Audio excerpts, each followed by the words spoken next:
अस्सलाम वालेकुम guys and welcome back.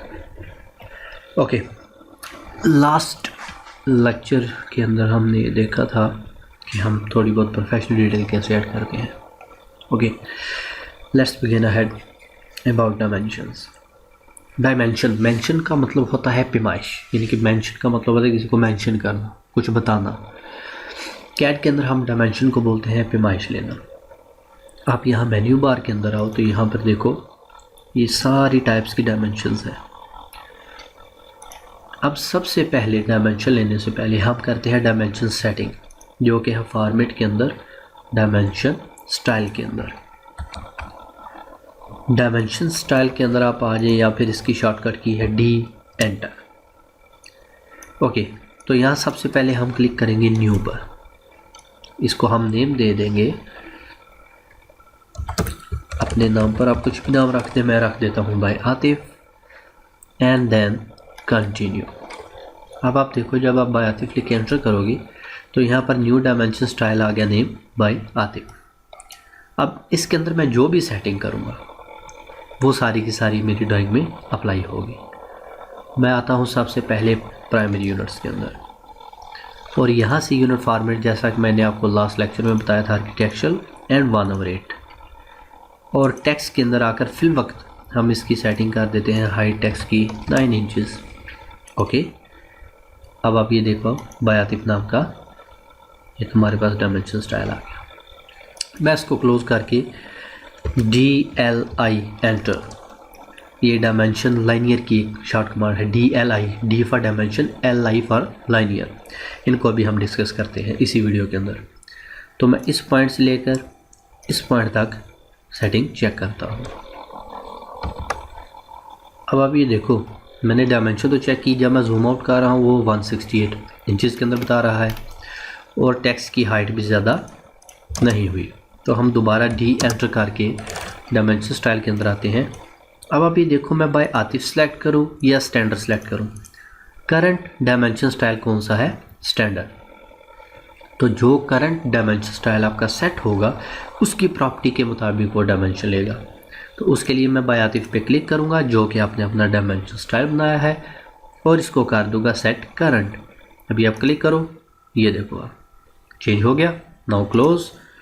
अब आप DLI एंटर करके डायमेंशन लो यहाँ से यहाँ तक, एंड हियर वी गो। अब आप देखो कि उसका जो साइज़ है टेक्स्ट का वो भी 9 इंचेस जो कि हमने दिया था, और फीट के अंदर डायमेंशन। ओके, ये तो होगी बेसिक सेटिंग। अब हम दोबारा डायमेंशन स्टाइल में आते हैं। इस पर क्लिक करके हम मॉडिफाई में आएंगे कि हमने इसी को चेंज करना है। तो सबसे पहले जो हम आएंगे टेक्स्ट के अंदर, और टेक्स्ट स्टाइल हम यहाँ से चेंज करेंगे। अब आप यहाँ पर देखो कि स्टैंडर्ड है ओनली, तो सामने इसके एक बॉक्स बना हुआ है, हम इस पर क्लिक करेंगे और यहाँ से भी टेक्स्ट स्टाइल पूरे का पूरा एक नया बनाएंगे, न्यू। इसको मैं नेम दे देता हूँ माई की स्टाइल, एंड ओके। अब इसका मैं यहाँ से राइटिंग स्टाइल RO प्रेस करके रोमेंटिक रख देता हूँ। हाइट मैं रख देता हूँ 9 inches. Apply, close, and okay. अब DLI एंटर करो आप। अब आप यहाँ पे देखो हमारा राइटिंग स्टाइल अप्लाई नहीं हुआ, तो इसको भी मैं अरेज करूँगा। दोबारा डी एंटर, मॉडिफाई, सेम जैसे हमने टेक्स्ट स्टाइल बनाया, सॉरी डायमेंशन स्टाइल बनाया था, उसी तरह हमने टेक्स्ट स्टाइल बनाया, लेकिन स्टैंडर्ड अभी भी हमारा करंट है। तो यहाँ से ओपन करके हम अपना स्टैंडर्ड जो हमने बनाया है डायमेंशन स्टाइल वो चेक करेंगे, and then okay and close. अब आप DLI एंटर करो, यहाँ से लेकर यहाँ तक डायमेंशन चेक करो। अब आप देखो कि राइटिंग स्टाइल भी चेंज हो गया। ओके, अब नेक्स्ट जो एक स्टैंडर्ड होता है डायमेंशन स्टाइल का, ये होता है कि आपकी जो भी डायमेंशन है वो डायमेंशन लाइन को कट ना करे। मींस जैसा कि अभी आप यहाँ पे देख रहे हो कि ये जो 14 फीट लिखा हुआ है ये आपकी इस डायमेंशन लाइन को कट कर रहा है यहाँ से। इस लाइन को हम बोलते हैं डायमेंशन लाइन, और ये जो हमारी लाइन होती है इसको हम बोलते हैं एक्सटेंशन लाइन, जो कि ऑब्जेक्ट से थोड़े फासले पर होती है, और यहाँ से इसका एरो भी बन होता है। ये डायमेंशन लाइन है ये वाली, और ये एक्सटेंशन लाइन है।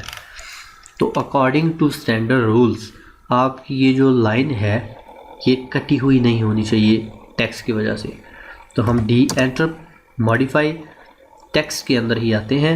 यहाँ पर आप देखो टेक्स्ट प्लेसमेंट जो है वर्टिकल वो सेंटर्ड है, तो मैं इसको यहाँ से सिलेक्ट कर दूंगा अबव पर। Okay and then close. अब आप देखो डायमेंशन लाइन पूरी होगी और राइटिंग ऊपर आ गई।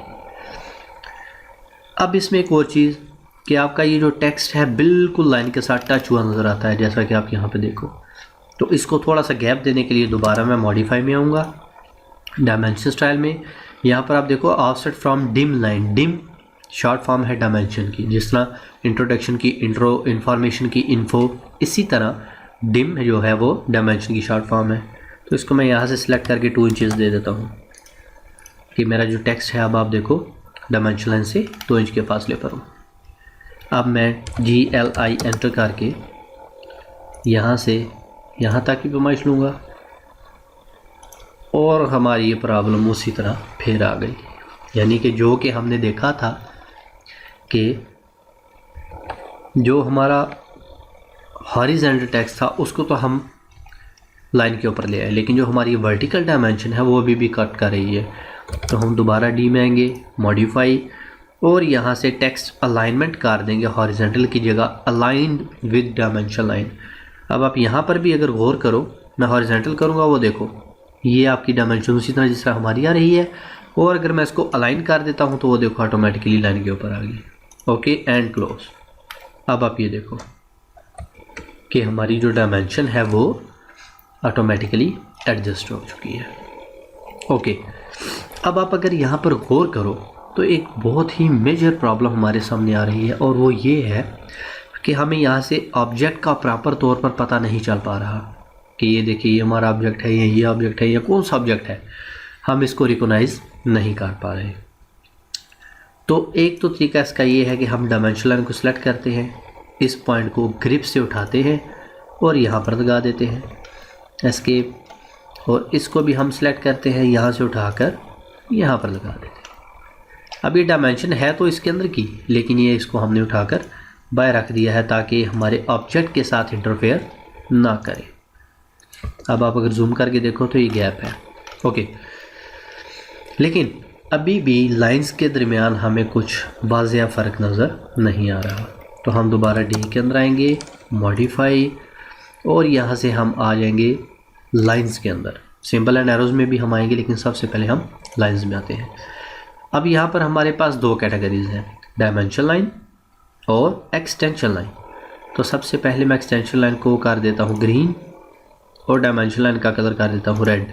ओके, ताकि आपको क्लियर हो जाए कि फ़र्क क्या है। ये देखें, ये हमारी एक्सटेंशन लाइन और ये डायमेंशन लाइन। तो मैं डी एंटर करके मॉडिफाई में आऊँगा, यहाँ से कलर हम इसका रखेंगे लाइट ग्रे, यानी कि यहाँ से ये कलर कर देंगे डायमेंशन लाइन का भी, और सिलेक्ट कलर में आए एक्सटेंशन लाइन का भी, एंड देन ओके क्लोज। अब ये कलर करने का मकसद हमारा ये है कि जब हम प्रिंट आउट निकालेंगे, अगर हम इसे मोनोक्रोम में निकालते हैं, अब ये मोनोक्रोम क्या है इंशाल्लाह हम प्रिंट आउट की सेटिंग में आकर पढ़ेंगे, या फिर हम इसे कलर में निकालते हैं, तो ये हमेशा हमारे ऑब्जेक्ट से डिफरेंस ही होगा। तो मैं डी एंटर करके दोबारा आता हूँ, मॉडिफाई, सिंबल एंड एरोज़ के अंदर एरो साइज़ में यहाँ से कर दूँगा approximately 4 inches according to the dimensions of your drawing. कि अगर अभी मैंने तो सिंपल एक मैक्सिमम मेरा ख्याल है 40 फीट तक मैंने बनाया होगा, तो उसके अंदर 4 इंच ईजीली नज़र आ जाएगा। अगर आपका प्लान अबव 150 या 200 फीट से अबव है, तो हो सकता है कि 4 इंचज़ का एरो आपकी साइज़ ड्राइंग के अंदर प्रॉपर नज़र ना आए, तो आप इस साइज़ को ज़्यादा भी कर सकते हैं। Okay, change colour scheme, okay sorry, okay, तो मैं इसको 4 इंचज़ करके ओके कर देता हूँ एंड देन क्लोज। अब आप ये देखो कि मैंने इसको चेंज किया तो ये एरो साइज़ चेंज हो गई है, लेकिन हम ये एरो साइज़ नहीं रखते। ये ज़्यादातर यूज़ होता है मैकेनिकल ड्राइंग्स के अंदर। हमारी जो आर्किटेक्चरल ड्राइंग्स हैं उसके अंदर हम यहाँ से जो यूज़ करते हैं वो है सिंबल आर्किटेक्चरल टिक। इसको आप टिक कर दो और सेकंड ऑटोमेटिकली आर्किटेक्चरल टिक पे आ जाएगा, and then okay and then close. Here we go, this is our right dimension style. Okay guys, ये हमारी डायमेंशन स्टाइल की सेटिंग थी जो कि हम आगे चलकर सारी ड्राइंग्स के अंदर यही इस्तेमाल करेंगे और आगे चल के हम ये भी देखेंगे कि हमारे पास डायमेंशन चेक करने के लिए कौन कौन से टूल मौजूद है और किस किस किस्म की हम डायमेंशंस को चेक कर सकते हैं। ओके गाइस, मिलते हैं नेक्स्ट वीडियो के अंदर, तब तक के लिए अल्लाह हाफिज़।